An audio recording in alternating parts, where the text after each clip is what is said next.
ٹھیک ہے، 1 سال پہلے انصاف کی جیت ہوئی تھی. ججز کون تھے؟ Chief justice of Pakistan justice Umar Ata Bandial صاحب، جسٹس منیب اختر صاحب، جسٹس اعجاز الاحسن صاحب. یہ بینچ کے وہ 3 ججز تھے. 5 رکنی بینچ تھا جس نے 1 سال پہلے جب فیصلہ دیا تھا تو انصاف کی جیت ہوئی تھی، اور آج انصاف کا قتل ہوا ہے. ججز کون ہیں؟ یہی 3 جج صاحبان. اور انہی 3 ججز کے بارے میں یہ بات کہی جا رہی ہے کہ جناب یہ تو ہمیشہ سے ہمارے خلاف تھے. یعنی آج ابھی تھوڑی دیر پہلے نواز شریف صاحب جسٹس اعجاز الاحسن کا نام لے کے کہہ رہے تھے اور جسٹس عمر عطا بندیال پہ اسپرز کر رہے تھے کہ پتہ نہیں کیا کیا ان کے اوپر الزام لگا رہے تھے انہی 3 ججز کے بارے میں. اس وقت چہرے چمک اور آج اس وقت چہرے چمک رہے تھے. اس وقت سو موٹو حلال تھا، اس وقت فیصلہ تاریخی تھا، اس وقت نظریہ ضرورت کی تدفین تھی.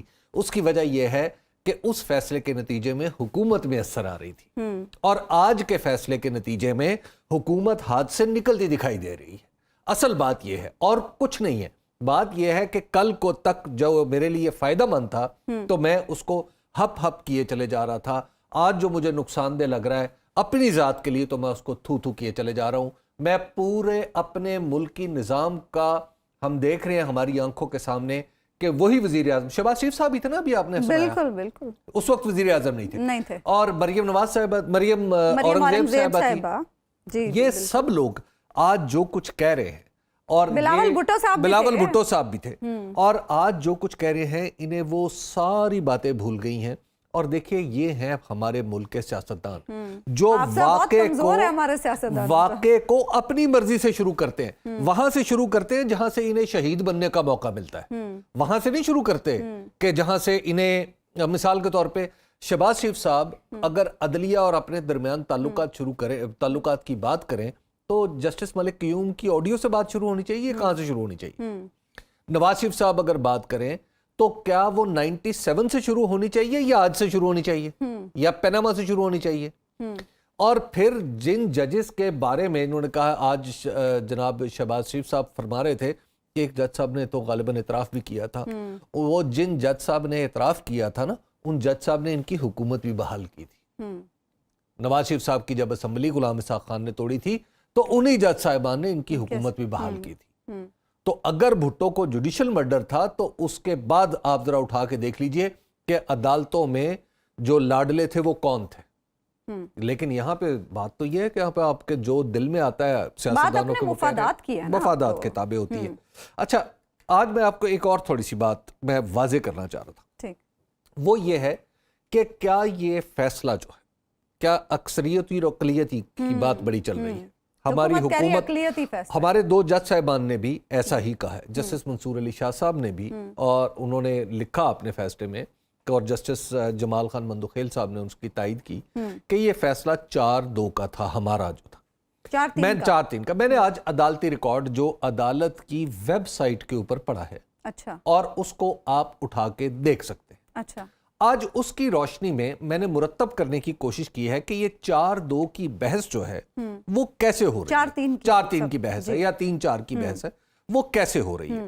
اب چونکہ 2 جج صاحبان کہہ رہے ہیں ایک بات اور چیف جسٹس صاحب دوسری بات کہہ رہے ہیں، تو پھر اس کا مطلب ہے کہ ہم جیسوں کے لیے بولنے کے لیے بھی بات یہاں پہ جگہ بن جاتی ہے. تو ہم کوشش یہ کرتے ہیں، ذرا جائزہ لیتے ہیں کہ یہ شروع کہاں سے ہوا تھا، ذرا اس کو آپ جسے کہتے ہیں ریکنسٹرکٹ کر کے دیکھتے ہیں. یہ بات شروع ہوئی تھی 22 فروری 2023 کو. 22 فروری 2023 کو ایک کیس چل رہا تھا، اور وہ کیس تھا غلام محمد ڈوگر جو CCPO لاہور تھے، انہیں ہٹایا گیا تھا، اور ان کا کیس تھا. اس کیس میں جسٹس اعجاز الاحسن اور جسٹس مظاہر علی اکبر نقوی کی سفارش انہوں نے کی تھی. اس کے اوپر بھی ایک اعتراض بھی کیا ہے، وہ اعتراض بھی میں اس کی طرف بعد میں آتا ہوں. سفارش پہ چیف جسٹس انہوں نے عمر عطا بندیال صاحب کو لکھا کہ جناب الیکشن ہوتے ہوئے نظر نہیں آ رہے، 90 ڈیز کے اندر الیکشن ہونے ہیں، تو لہٰذا آپ یہ اس کا ذرا از خود نوٹس لے لیں. اب اس کے اوپر جسٹس منصور صاحب نے، بعد میں آپ کو بتاتا ہوں کہ انہیں اس پہ کیا اعتراض تھا. اس کے بعد یہ 9 رکنی بینچ بنایا گیا، اور 9 رکنی بینچ پہ تھے chief justice Umar Ata Bandial, justice Ijaz ul Ahsan, justice منصور علی شاہ، منیب اختر، جسٹس یحییٰ آفریدی، جسٹس مظاہر علی اکبر نقوی، جسٹس جمال خان مندوخیل، جسٹس محمد علی مظہر اور جسٹس عطر من اللہ. اب یہ 9 ججز تھے جو اس میں شامل تھے، اور 23 فروری 2023 کو اس کی